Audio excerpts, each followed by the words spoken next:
Cambridge Practice Tests for Ielts 1 by Vanessa Jakeman and Claire McDowell. Published by Cambridge University Press, 1996.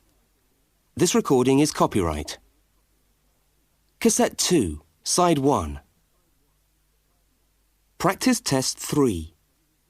You will hear a number of different recordings, and you will have to answer questions on what you hear. There will be time for you to read the instructions and questions, and you will have a chance to check your work. All the recordings will be played once only. The test is in 4 sections. Write all your answers in the listening question booklet. At the end of the test, you will be given 10 minutes to transfer your answers to an answer sheet. Now turn to section 1 of your question booklet.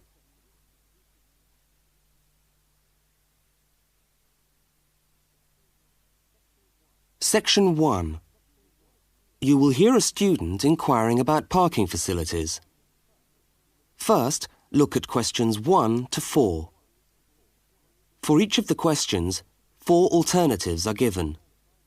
Decide which of the alternatives, A, B, C or D, best fits what you hear on the tape and circle the appropriate letter.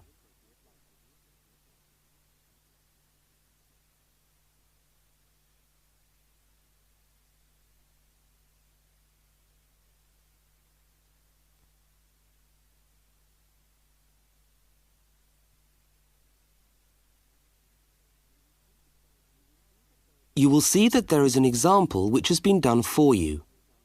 On this occasion only, the conversation relating to the example will be played first.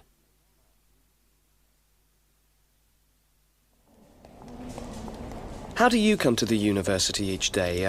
Train or bus, or do you have a car? Oh, I always walk. I haven't got a car, and anyway, I live quite close.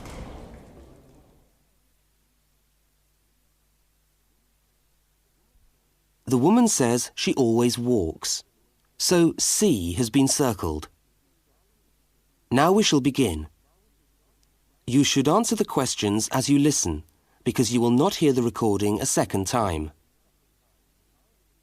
Now listen carefully to the first conversation and answer questions 1 to 4. How do you come to the university each day? Train or bus, or do you have a car? Oh, I always walk. I haven't got a car, and anyway, I live quite close. Do you know anything about parking rights on the campus? I was wondering whether students are allowed to park their cars on campus or not. Yes. I think it's possible for postgraduate students, but not for undergraduate students. That doesn't seem very fair. No, I suppose not. But there simply isn't enough room on the campus for everyone to park. Do you need a parking permit? Yeah, I believe you do. Where do I get that from? I think you can get a parking sticker from the administration office. Where's that? It's in the building called Block G, right next to Block E. Block G? Yeah. Oh, right. And what happens to you if you don't buy a sticker? Do they clamp your wheels or give you a fine? No, I think they tow your car away. Oh, really? Yeah. And then they fine you as well, because you have to pay to get the car back. I better get the sticker then. Yeah. Where exactly is the administration office again? I'm new to this university and I'm still trying to find my way around. Right.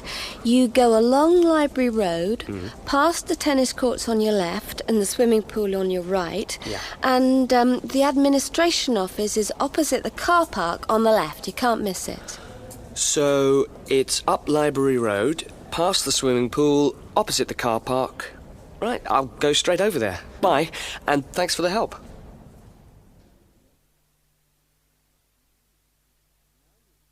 Now you have some time to look at questions 5 to 12.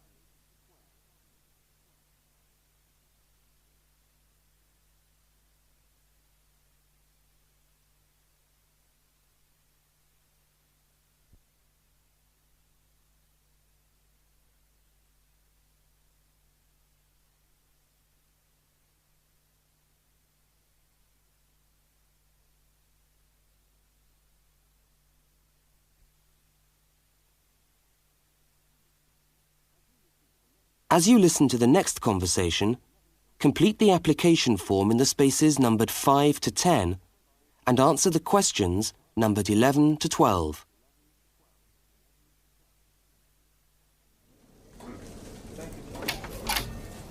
Good morning. Can I help you? Yes, I was told to come over here to get a parking sticker. Is this the right place? Yes, it is.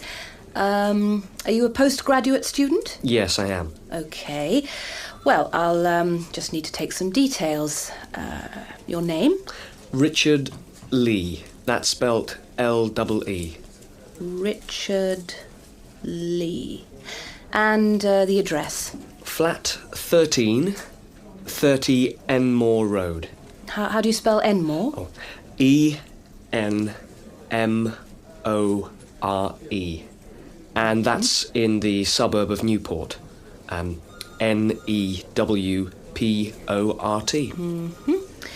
Faculty? I beg your pardon? Which faculty are you in? Oh, architecture, the Faculty of Architecture. Right. And the registration number of your car?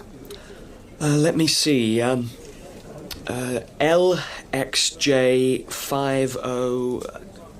Oh, no, sorry. I always get that wrong. It's LJX058K. LJX508K? No, 058K. Ah. And what make is the car? It's a Ford. A Ford. Fine. Well, I'll just get you to sign here, and when you've paid the cashier, I'll be able to issue you with a sticker. All right. Where do I pay? Just across the corridor in the cashier's office. Oh, but it's 12:30 now, and they close at 12:15 for lunch. But they open again at 2:15 until 4:30. Oh, they're not open till 2:15. No. When you get your sticker, you must attach it to the front windscreen of your car. I'm afraid it's not valid if you don't have it stuck on the window. Right, I see. Thanks very much. I'll just wait here then.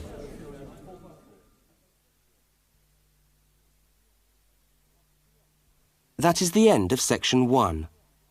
You now have half a minute to check your answers.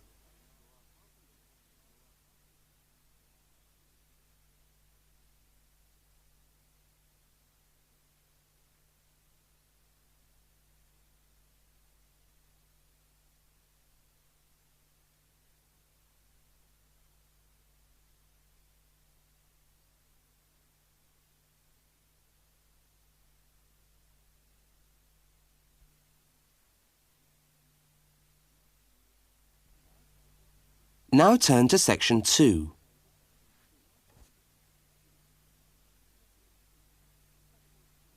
Section 2. You will hear a talk given by a guide showing a group of people round a museum. First, you have some time to look at questions 13 to 18.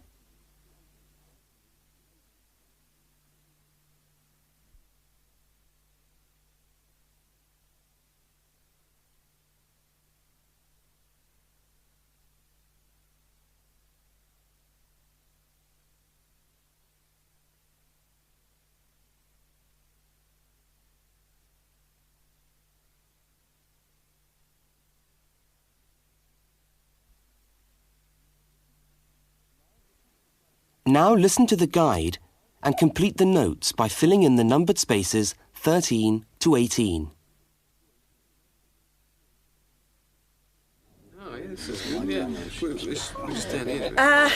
Good morning, everyone, and welcome to the Maritime Museum. Now, before we commence our tour, I'd just like to tell you a little bit about the history of the museum. As you can see, it's a very modern building, built in the postmodern style, and it was in fact opened by the Prime Minister of Australia in November 1991. It's been designed with a nautical flavour in mind, to remind us of our links with the sea. But the museum isn't only housed in this building. There are a number of historic ships docked outside in the harbour which form part of the museum and which you are also free to visit. And we'll be coming to them shortly. I'd just like to point out one or two things of general interest while we're here. Handicapped toilets are located on this floor, and the door shows a wheelchair. The cloakroom, where you can hang your coat or leave your bags, is just behind us here. The education centre is on the top floor, and there's a good little library in there which you might like to use. Follow the signs to the education centre. You'll see a lot of little green arrows on the wall.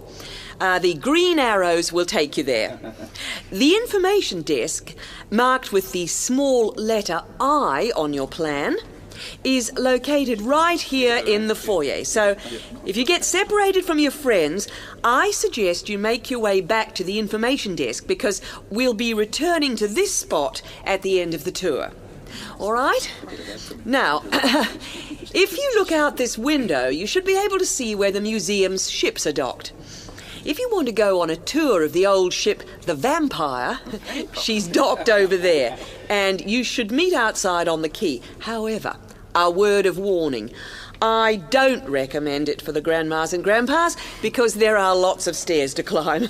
Right now, let's move on. Oh, I almost forgot to give you the times for that tour. Now, tours of the Vampire run on the hour, every hour, all right? Now look at questions 19 to 23.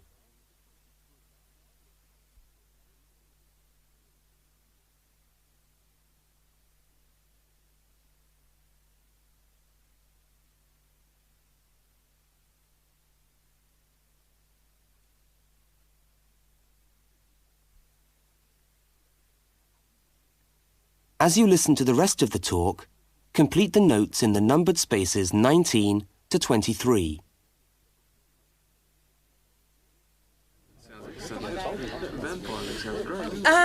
Let's take a walk around the museum now. The first room we're coming to is the theatre. This room is used to screen videos of special interest, and we also use it for lectures.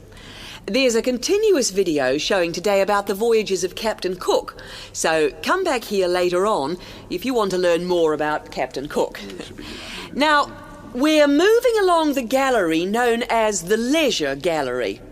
This is one of our permanent exhibitions, and here we try to give you an idea of the many different ways in which Australians have enjoyed their time by the sea. Surfing, swimming, life-saving clubs, that's all very much a part of Australian culture. At the end of this section, we'll come to the picture gallery, where we've got a marvellous collection of paintings, all by Australian artists. I think you can buy reproductions of some of these paintings in the museum shop. They're well worth a good look. Now, we're coming to the Members' Lounge. Now, as a member of the museum, you would be entitled to use the Members' Lounge for refreshments. Membership costs $50 a year or $70 for all the family. So it's quite good value, because entry to the museum is then free. And down at the far end of this floor, you'll find the section which we've called Passengers and the Sea. In this part of the museum, we've gathered together a wonderful collection of souvenirs from the old days when people travelled by ship. You'll find all sorts of things there. Old suitcases, ship's crockery, first-class cabins decorated in the fashion of the day. Just imagine what it must have been like to travel first class. Now, I'm going to leave you to walk around the museum on your own for a while, and we'll all meet back again at the information desk in 3/4 of an hour's time. I hope you enjoy your time with us at the museum today. Thank you. Thank you very much. That is the end of section 2. You now have half a minute to check your answers.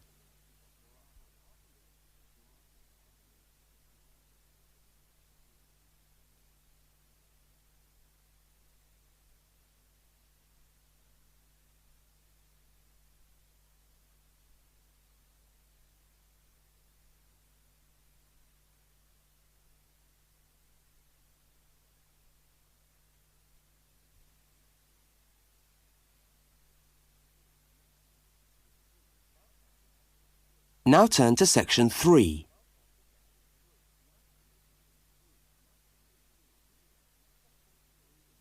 Section 3. In this section, you will hear a university student, Mark, talking to a tutor and another student about a topic he has studied. Now look at questions 24 to 32.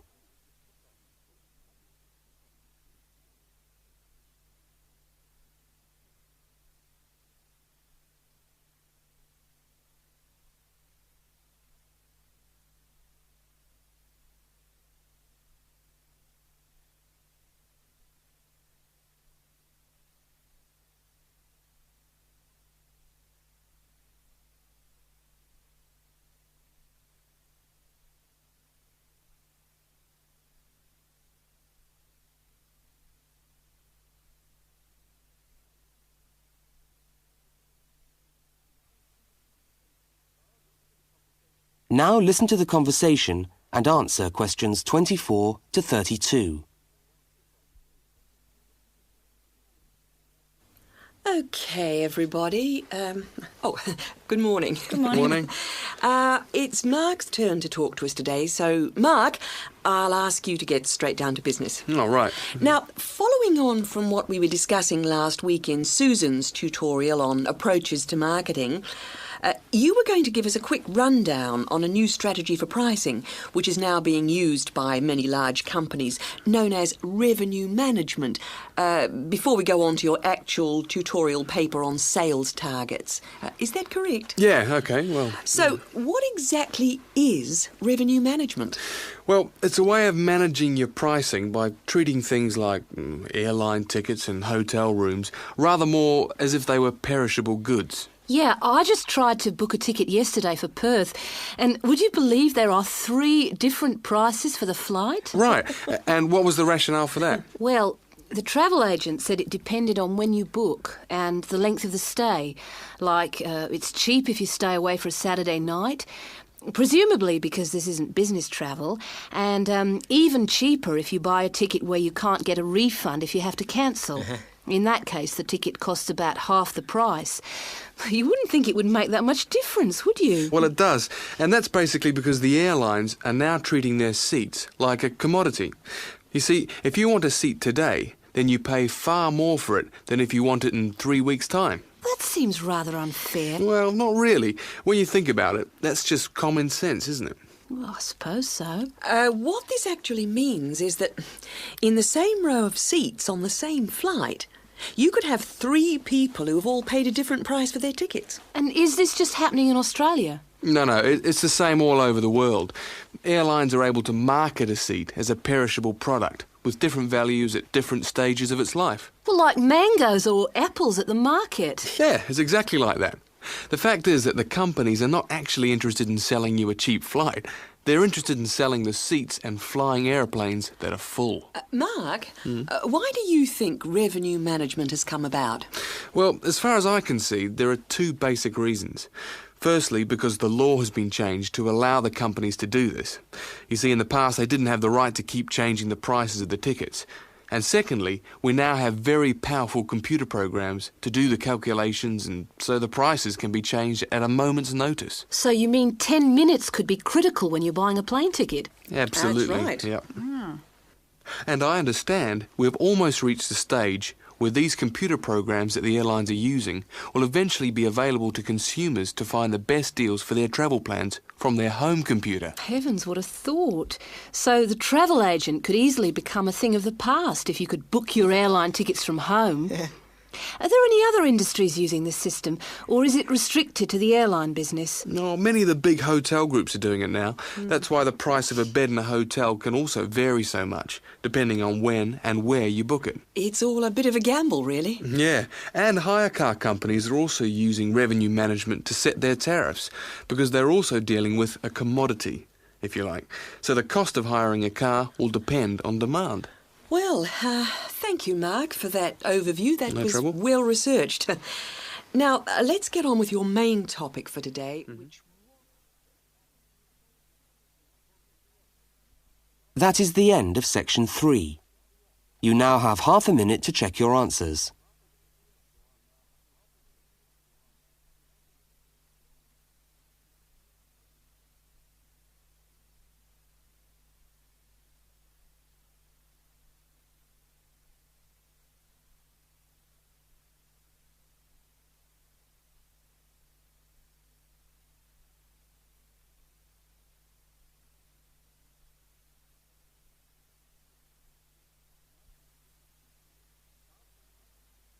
Now turn to section 4.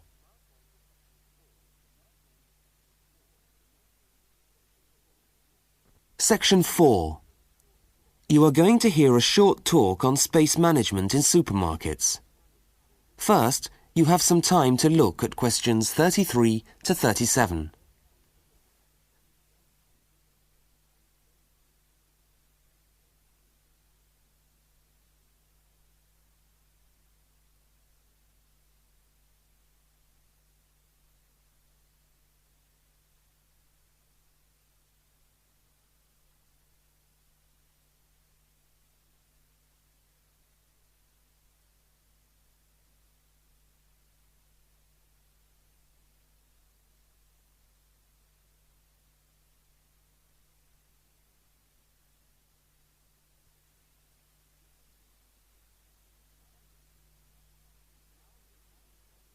Now listen to the first part of the talk and complete the table by filling in the numbered spaces 33 to 37.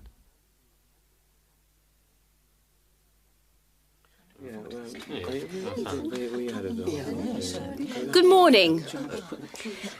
Welcome to this talk on space management. And today I'm going to look particularly at space management in the supermarket. Now, since the time supermarkets began, marketing consultants like us have been gathering information about customers' shopping habits. To date, various research methods have been used to help promote the sales of supermarket products. There is, for example, the simple and direct questionnaire, which provides information from customers about their views on displays and products, and then helps retailers make decisions about what to put where. Another method to help managers understand just how shoppers go around their stores are the hidden television cameras that film us as we shop and monitor our physical movement around the supermarket aisles. Where do we start? What do we buy last? What attracts us, etc. More sophisticated techniques now include video surveillance and such devices as the eye movement recorder. This is a device which shoppers volunteer to wear taped into a headband and which traces their eye movements as they walk around the shop, recording the most eye-catching areas of shelves and aisles. But with today's technology, space management is now a highly sophisticated method of manipulating the way we shop to ensure maximum profit. Supermarkets are able to invest millions of pounds in powerful computers which tell them what sells best and where. Now, an example of this is Spaceman, which is a computer program that helps the retailer to decide which particular product sells best in which part of the store. Now, Spaceman works by receiving information from the electronic checkouts, where customers pay, on how well a product is selling in a particular position. Spaceman then suggests the most profitable combination of an article and its position in the store. Now you have some time to look at questions 38 to 42.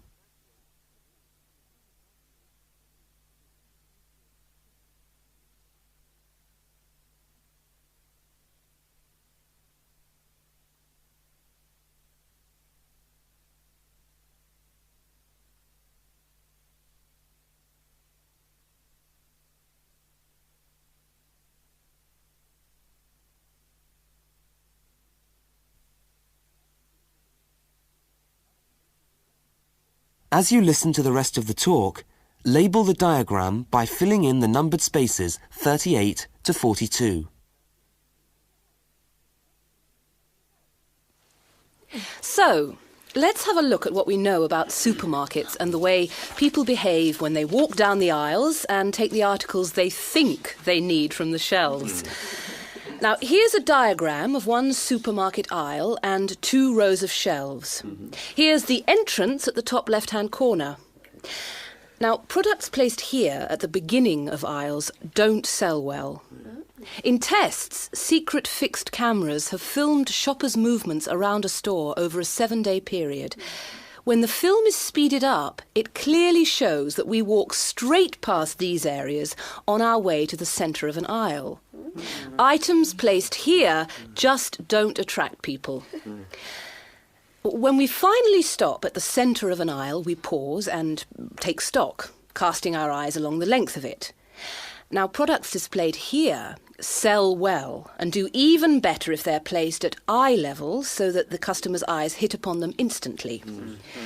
Products here are snapped up, and manufacturers pay a lot for these shelf areas, which are known in the trade as hotspots.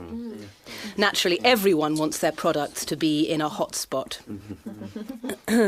But the prime positions in the store are the ends of the aisles, otherwise known as gondola ends. Now, these stand out and grab our attention. For this reason, many new products are launched in these positions, and manufacturers are charged widely varying prices for this privileged spot. Also, the end of an aisle may be used for promoting special offers, which are frequently found waiting for us as we turn the corner of an aisle. Well, now, eventually, of course, we have to pay. Any spot where a supermarket can be sure we are going to stand still and concentrate for more than a few seconds is good for sales. That's why the shelves at the checkout have long been a favourite for manufacturers of chocolates. Perhaps the most surefire impulse food of all. I agree. I think that's very... Yes, I would... That is the end of section 4. You now have half a minute to check your answers.